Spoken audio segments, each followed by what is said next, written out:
Hey there, this is Clay with modernlove.life, where we help you get the great loving relationship that you want without having to play mind games, without having to play hard to get, and without having to pretend to be someone or something other than who you are. Because I believe that you deserve to be loved for the unique person that you are. And if you believe the same thing, please do me a favor and give this video a thumbs up. Go ahead and subscribe to the channel if you're not already. And if you want to learn more about how you can start to upgrade your relationship and love operating system so that you can do all of this, please check out our free class over at modernlove.life/class. So today we're talking about emotionally unavailable psychology. And this is going to be building off of what we talked about yesterday and over the past couple of videos as we've started to unpack this topic of emotional unavailability. But I want to really get into this because we did talk about this in the Q&A of one of the previous videos, but it's kind of important, so I want to really lay it out here as its own separate video. And that is, what exactly is driving emotional unavailability? What exactly is happening that explains the behaviors of emotionally unavailable men and women? And kind of how is all of this playing out? So as we talk about this, the important thing to keep in mind is that emotional unavailability is predominantly centered around the idea of idealism or perfectionism in a relationship or in a partner, right? It's about more of a fantasy, more of an ideal rather than actually being grounded in what may or may not actually be happening in reality. And that's the key difference between emotional unavailability and availability. But we'll get into this. So also, I'm going to be talking about the dynamic between emotionally unavailable people, and I'm going to be using the terms emotionally unavailable man and emotionally unavailable woman. These terms are not exclusive to men or women. These can happen, in the reversed way. These can happen in same-sex situations and so on and so forth. But in order to keep things simple, because 9 times out of 10, the emotionally unavailable man behaves like the man that I'm going to describe in this situation, and the emotionally unavailable woman behaves like the woman in this situation. So without having to elaborate and put 100 asterisks on all of this stuff, let's just kind of keep this understanding moving forward so that we can all be on the same page about all this. So let's talk about the emotionally unavailable man. And then we'll talk about the emotionally unavailable woman, then we'll talk about the dynamic and all that. So the emotionally unavailable man, he is overwhelmed by choice. He is dealing with that paradox of choice that we talked about in the previous video. And there are a lot of reasons for this, of that being smartphones, dating apps, internet culture, access to higher numbers of women and all of that due to all of said things that we just talked about. But the emotionally unavailable man wants to be with the perfect woman. And any single guy probably has some idea about what the perfect woman might be like. But the emotionally unavailable man is unwilling to settle for anything less than the perfect woman. And, like with anything else, there is no such thing as a perfect woman. There's only us mortals out here who are far from perfect in many ways. And so he is unable to find the perfect woman. And oftentimes his idea of a perfect woman is usually just based off of like the positive qualities of several different people that he knows, of several different women that he's maybe met in his life or seen on TV or in movies or something like that. And he's kind of put them together into some kind of mental construct of a perfect woman. And so he's out there looking for this person. And when he finds you, he's like, when you first find somebody, you don't really have a whole lot to go off of. You don't really know exactly if somebody's emotionally available, if they're not emotionally available, or their characteristics. So he starts dating somebody, wondering if they're the perfect woman, wondering if they are the perfect person. And as he gets closer and closer and closer to them, some things start to happen. Number one, he sees your inherent imperfection because you are a human being, because you are a flawed person, because you have no way of living up to these elevated expectations, many of which are created by, some sort of Frankenstein's monster of patchwork bits of women that he's known in his life, or idealized people that he's seen on TV or in movies or something like that. And so the closer he gets to you, the more imperfection he sees, and that causes him to second guess things, put the foot on the brake, and do things like pull away quickly, right? Now, because he's invested in the concept of a perfect woman, he may do things to try to fast forward the relationship very quickly. He may become very intimate with you very quickly. He may do things to make it seem like the relationship is like really meant to be really fast. But again, as he starts to get closer, he starts to see there's a disconnect between perfection and you, right? And so this is what causes him to pull away. And the problem is that commitment in general is a scary concept for the emotionally unavailable man. He's always worried or wondering if there's something better out there.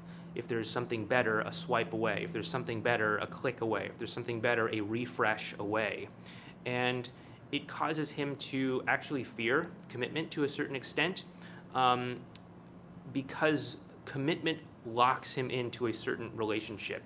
It locks him into being with somebody who is obviously imperfect, because we're all imperfect. And so he doesn't like the idea of commitment.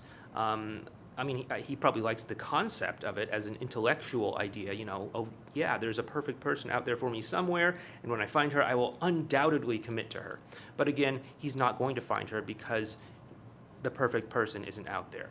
And so he is left to choose from these imperfect women in his life, and he can either become frustrated by it and continue his search elsewhere, or he can just disengage, pull away sharply, and all of that stuff. And what you'll notice is that many times emotionally unavailable men will sort of yo-yo in and out of your life. And the reason why, obviously the reason why they pull back is because they are taking a step back from the imperfection that is any person, even you, even me. And he's going to, try and do something else, try and find somebody else, trying to do whatever.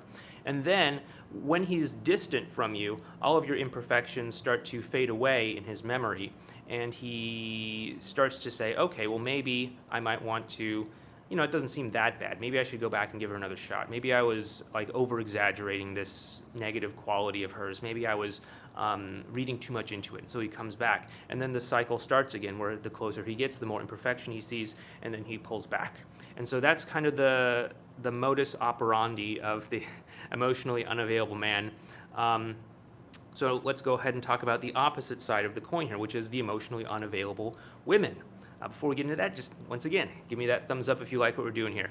But the emotionally unavailable woman is drawn to the emotionally unavailable man for different reasons, but it's still based off of idealism and perfectionism, okay? Now, the emotionally unavailable woman idolizes the emotionally unavailable man because he has the power to prove wrong all of the limiting beliefs and insecurities that she may have about herself, her worthiness, her deservingness of love, and many other things, just, based from growing up, based off of things that happened in childhood, based off of experiences, based off of broken hearts from her first love, all of that stuff, right? And so she is interested in the emotionally unavailable man because getting him to commit to her would prove everything else wrong. It would prove her dad wrong. It would prove her, first boyfriend who broke her heart wrong. It would prove all of her exes wrong. It would prove all of that stuff wrong. And, dang it, she actually is lovable. But the ironic twist to all of this is that typically the emotionally unavailable man will simply validate all of those limiting beliefs, all of those insecurities, and all of those anxieties because he, like we just talked about, is unable or unwilling to actually commit to a relationship. And so he just tends to reinforce those beliefs and insecurities inside the woman. And typically the emotionally unavailable woman is not interested in men who are actually available because it just doesn't feel right. It just doesn't feel the same. It doesn't feel the way that she's grown accustomed to interacting with men due to her, previous disappointments and letdowns and all of the limiting beliefs that she has. And so she's unconsciously being drawn towards a man who will help her to recreate her own insecurities, her own limiting beliefs, and help to validate all of those worldviews, as limiting as they may be. And so they kind of are stuck in this dance, so to speak. He is unable to commit to her because she's imperfect and he's in love with an ideal, and she is after him because she's in love with the ideal of getting somebody that maybe deep down, consciously or even unconsciously, she knows is unable or unwilling to commit to her, because if she can get him to commit to her, then it proves all of these beliefs, insecurities, and so on and so forth wrong, and that she actually is a worthwhile person. Meanwhile, both of these people are, interestingly enough, also repelling emotionally available people around them, because quite frankly, emotionally available women do not have the patience to deal with an emotionally unavailable man. They will not put up with the hot and cold. They'll not put up with the pullbacks and pullaways. They'll not put up with the breadcrumbing. They will not put up with all of this stuff, and they'll say, hey, you seem like you have some issues. I'm going to go and date this nice guy over here who, not really a nice guy, but a good guy over here who is emotionally available. And the emotionally available men will say, hey, I understand you have some insecurities and beliefs and all of that stuff, and that's great, but I want to be in a relationship with somebody who I can actually be in a relationship with. I don't want to just be in a relationship with somebody who I constantly have to validate, constantly have to prop up, constantly have to reassure that, I love her, that she's good enough, and all that stuff. And so they are unintentionally repelling people who actually would want to be in a relationship with them, and leaving them only with, other emotionally unavailable people that are willing to put up with the game, other emotionally unavailable people that are willing to put up with their types of emotionally unavailable behavior. And so this is how we end up dating the same person over and over again in a different body. It's by how we bring ourselves to our interactions in our relationships. And this is obviously a bigger topic than the topic of this video, but if you are constantly around emotionally unavailable men, chances are you are an emotionally unavailable woman. If you are constantly around emotionally unavailable women, chances are you are an emotionally unavailable man. And you want to stop and check in with yourself and say, okay, where am I more attached to the ideal? Where am I more attached to the fantasy than what's real? Where can I work on myself? Where can I work on my own insecurities? Where can I work on my own anxieties? Where can I work on my own limiting beliefs so that I can resolve those, so that I can be okay with the person that I am, and so that I can actually stop attracting and dating and stepping into this vortex of emotional unavailability, and so that I can actually have a relationship that is emotionally available, okay? And that's kind of what we talked about yesterday in yesterday's video. Once again, I'll throw a link up to that over there if you missed that. But yeah, once again, if you like what we're doing here, please give me a thumbs up. Subscribe to the channel if you are not already subscribed. And if you want to learn how to improve your own emotional availability, check out our free class over at modernlove.life/class. If you like what you see in the free class, I will invite you to join our other class called the Compatibility Code. And yeah, with that being said, let's see what folks are talking about in the discussion. Everybody sounds like a good subject. Well, thanks. I hope I did not let you down. Meg seems to have moved on, and I feel okay with this. However, she keeps asking if or when I'm going to move back to Ohio. I don't know why she is so interested in this. Well, there's a lot of reasons why she might be interested in this, Lance. I don't know. Perhaps she's kind of curious about what's going on with you. Perhaps she's kind of putting feelers out there to see if maybe you might be open to seeing what's going on with her, to see what the two of you might be able to create together. Maybe she just misses having you around as a friend. There's a whole lot of different possibilities, and ultimately, it's not really worth speculating too much. Ultimately, your job is to say, okay, do I want to move to Ohio, or I guess back to Ohio, and do I want to do this for me, not for somebody else, not for whatever, but do you want to move back to Ohio for you? And if the answer is yes, then hey, great, move back to Ohio. And if you end up crossing paths with your ex, and if you end up, having a great interaction with one another, and if you end up seeing what's possible between one another, great, so be it. But if that doesn't happen, that's fine, because you didn't move back to Ohio for her, you moved back to Ohio for yourself. If you don't want to move back to Ohio, then, that's fine too. Do what is important to you in wherever you are that's not Ohio, and, whatever happens as the result of that, go ahead and step into that, own it, and create something amazing from that experience. Okay. Let's see. People are talking amongst themselves. Okay. Hello, Clay. My ex-girlfriend still communicates with me. She got mad when I posted on Facebook. Fluat.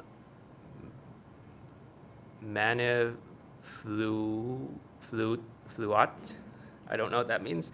But she said, leave me alone. I'm just wondering what she wants. Okay, yeah. So she was mad when you posted something on Facebook, but then said, leave me alone. Okay, yeah. So what's going on is that she's still emotionally entangled with you. She is obviously interested in you. She's obviously interested in seeing what's going on in your life. She's obviously interested in knowing what you're up to and what's new with you. That's why she's keeping tabs on you. That's why she's following you on Facebook and everything like that. But there's still also a barrier that she has around her that's not allowing her to enthusiastically and optimistically open herself up to you. And that's what's causing her to say, hey, don't interact with me, right? So again, I think there was a word there that I didn't understand. So maybe, I don't know, maybe that somehow held the key to the whole meaning. I don't know. But anyway, I hope that helped you out. My ex moved on with a guy, instant breakup. The ex instantly broke up with them, or they instantly broke up with you.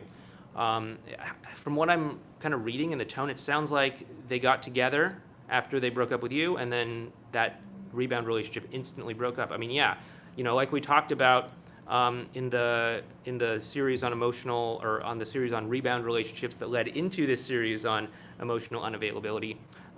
Rebound relationships are absolutely a symptom of emotional unavailability. If you're in a rebound relationship, if your ex is going into a rebound relationship, then they are emotionally unavailable. And the truth is that most people are temporarily emotionally unavailable after a breakup. Some people can be long-term emotional unavailables, but most regular people that are emotionally available go through this dip after a breakup where they're temporarily emotionally unavailable until they can get that stuff worked out, and then they go back to being emotionally available again. And the reason for this is, of course, because breakups are an intense emotional experience. They cause us to laser focus in on the intensity of the breakup, on what's going on and all of that stuff, to the point where we're kind of emotionally unavailable to other things in our lives, not just relationships, and all of that, but also to other things that might be going on in our lives. We're emotionally unavailable to our friends because, let's face it, when you're going through a breakup, you don't really have the capacity to be a great friend for somebody else because you're just so focused on your own pain, you're focused on your own suffering, you're so focused on what you're going through that, you may not have the ability to be the great friend that you otherwise would be. Same with your family, same with your work. Gosh, when I was going through my breakups many years ago, I could barely function at work. It was just like a terrible time because I would have to basically be alone with my thoughts for the whole day at work because, what I was doing, it wasn't involving a lot of the linguistic side of your brain. I was doing things that would allow my mind to wander, and I could still do my job pretty well.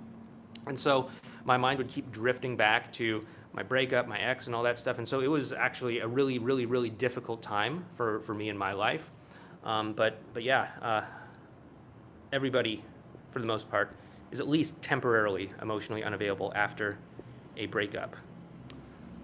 You cannot have, or can you have a successful relationship with with an emotionally unavailable man? Why do why do I guess they do a push pull? Okay, yeah. So it is possible to have a relationship with an emotionally unavailable person. It gets a little bit tricky. So, first of all, if you're going to get an emotionally unavailable person to want to commit to you, they have to see you as the embodiment of their ideal person, their ideal woman, okay? And this involves you being on your game all the time to be a perfect woman, to be whatever that concept of a perfect woman is to him, okay? So you have to be like really, really, really on it. And you also have to really demonstrate to him that committing to you is more beneficial to him than being single, okay? And this can be done in lots of different ways, but basically it should mean that, hey, the more time I spend with you, the better your life gets. And again, this can take form in many different ways depending on the individual person, depending on their wants and desires and all that stuff. Typically, this is going to be a lot of work. This may involve you, having to pretend to be someone or something other than what you are. And for most people, this is probably not worth the effort. Emotionally unavailable people can also go on to have a relationship with you if they start to work through their own issues of emotional unavailability. If they start to realize that, okay, the pursuit of perfection, the pursuit of an ideal is not working for me, and they can start to take a sobering look at their own actions, their own behaviors, their own strategies, and start to work through their issues of emotional unavailability. Now, again, this is not something that you are responsible for.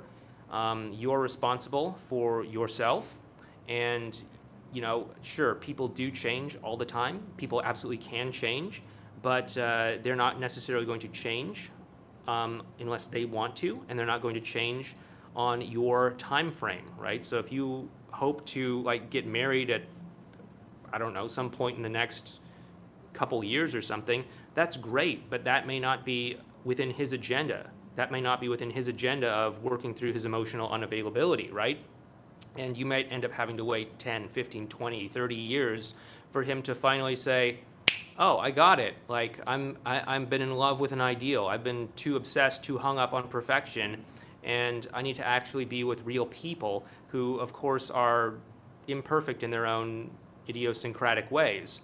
And if you're not okay with waiting indefinitely for this to happen, then you need to accept that he's an emotionally unavailable person, and that you are most likely better off letting him go so that you can create the space in your life for somebody who is emotionally available to step in and to have a relationship with, okay? Now, there's also the issue of if you're involved with an emotionally unavailable person, the odds are extremely high that there's some degree of emotional unavailability happening with you as well, too. Is there a certain point where you're trying to gain validation from this person, gain reassurance from this person, to say, hey, my issues with my father about being loved or something like that are, not true? Or are you using him as a means to an end to work through your own limiting beliefs, insecurities, childhood issues, things of that nature?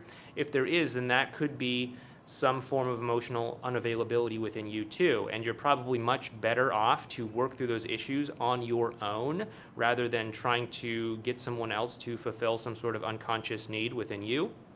And I know that that's not the fun answer to, stop dating and to work through your issues so that you can start to automatically draw the right sort of person to you, but in the long run, that's going to do you a whole lot more good than trying to force somebody to be something or someone other than who they are, because again, an emotionally unavailable man can change, especially if they're just temporarily emotionally unavailable due to circumstances such as a breakup, such as an intense school program or something like that, and those come to an end at some point. But at the end of the day, you have to accept them as they are. You have to accept that how you found them is how they are likely to stay. And if you do not want to be in a relationship with them as they are right now, then I would recommend that you stop dating them and that you create the space in your life for somebody that you can accept as they are right now. Emotional unavailability or availability and all. Let's see, where do we leave off?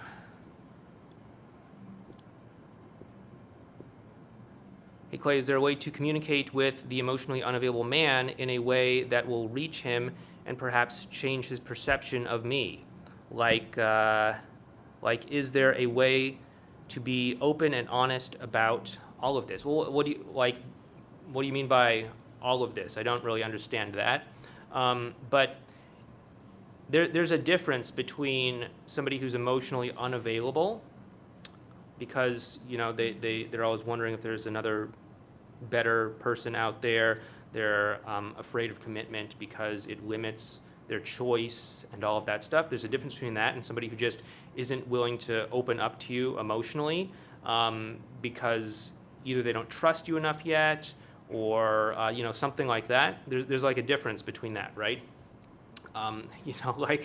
Like when I first moved to this new neighborhood that we moved to, a year and a half or so ago, I was trying to find a place to get my hair cut, and I went to this one place. I thought I'd try it out, and the woman was like cutting my hair, and I don't know what was going on, but she was like kind of really digging the razor into my scalp really hard to the point where it kind of hurt, and I was like starting to genuinely be concerned about like, hey, am I going to lose an ear in this haircut or something like that?